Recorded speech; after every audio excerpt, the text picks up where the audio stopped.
How's it going, everyone? Welcome back to the Black Metal Rebellion. I'm your host, Jesse Morgan, aka Slammerella, and we're back with another how to spice up your white shirts and no longer have any more boring white shirts in your collection. Because I know of a lot of us, if you haven't seen this series of videos before, I say we go to the store, we want a cool band shirt with one of our favorite bands on it, but fuck me, it's white, so what the hell am I ever going to wear it with? It's going to get dirty really easy, but the logo is really cool. I wish it was on a black or colored shirt. So we never end up buying it, or we get it from something like the Metalhead box and it comes white and we're like, it's not my favorite thing and white's not going to go with all my black outfits. What do we do? So this is what this series of video tackles, and this one I tried something a little different because the front of the shirt, if you've seen in the thumbnail, this is what the shirt originally looked like here. White with the logo on the front, black and yellow. But I didn't want to have my usual pinwheel design through the whole thing. I wanted to save the front of the image and just have the rest of the shirt tie-dyed and whatnot. So I basically grabbed the front of the shirt and separated it from the rest, tied it, and tried to dye it. You'll see in the footage I provide after this little intro here what kind of happened.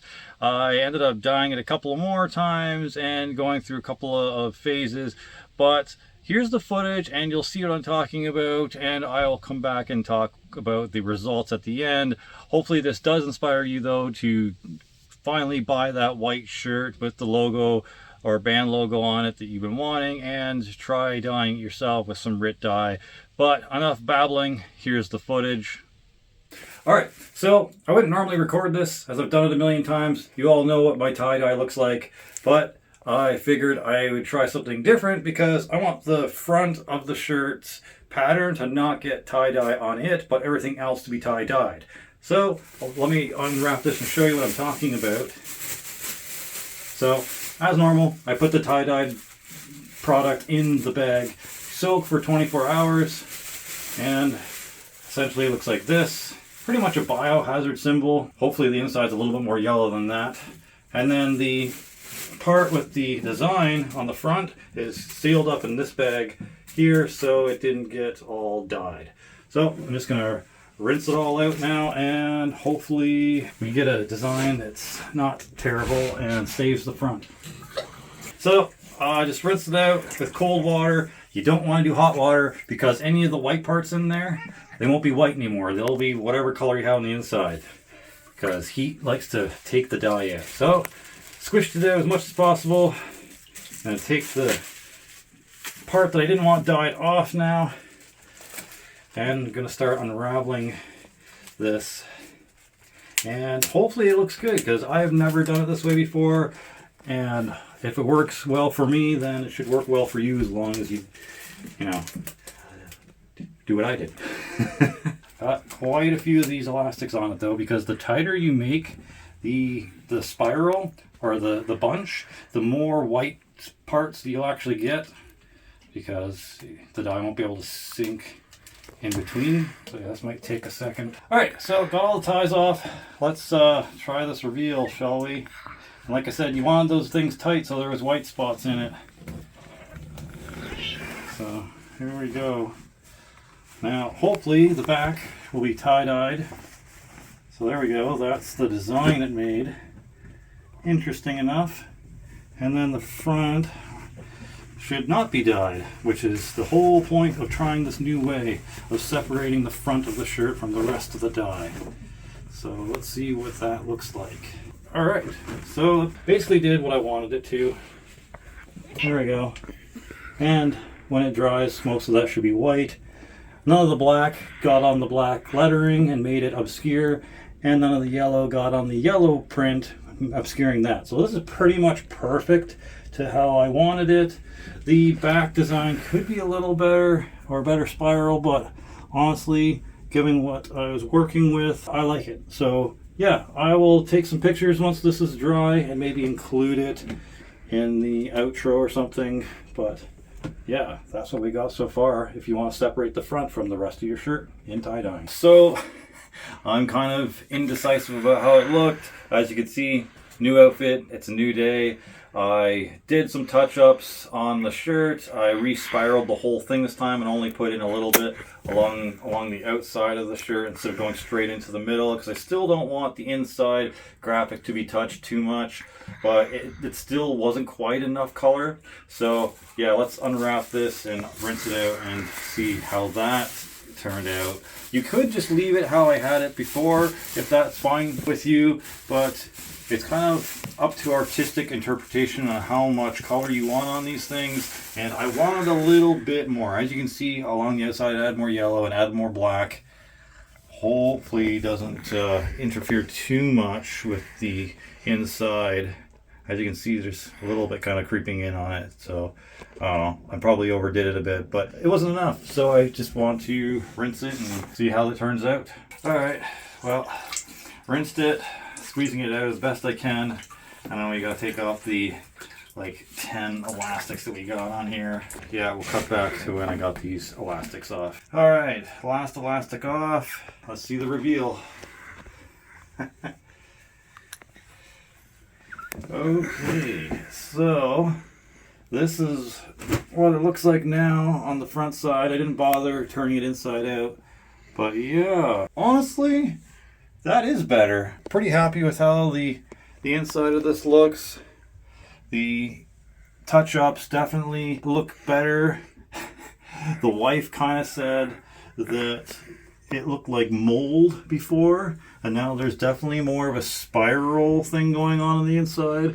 Not a lot, because I couldn't go completely to the inside out of fear of messing up the pattern on the front, but I am definitely more satisfied with this as opposed to the original. So I guess my advice when doing the front pattern separation would be to do your best spiral that you can with the separation of the front graphic, but then don't be afraid to go back in if you don't like it and do a proper spiral from the middle of the shirt and just kind of hit the edges all around, and you can sort of see the image of the shirt, and just kind of try to not go into the center of the spiral, and you should be able to avoid quite a bit of the actual design.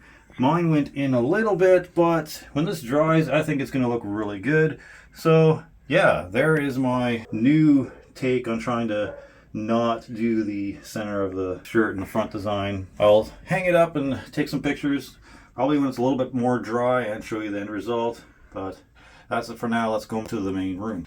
Alright, so that was the footage of me going through a couple of stages of trying to tie-dye it with a different way, and then adding some different spots to it here and there, rewashing it. As you could tell, it got a little bit darker each time, and it didn't quite work out the way I wanted it. And here is the final reveal of what the shirt looked like after so many different tests. I'll show you the back first. So here we go. This is kind of what the back looks like now, as opposed to the image on the right, which is what it originally started out like. And here's the front. So that's sort of what I was trying to avoid. As you can see, the lettering at the bottom kind of gets slightly obscured by the spiral, especially the black parts.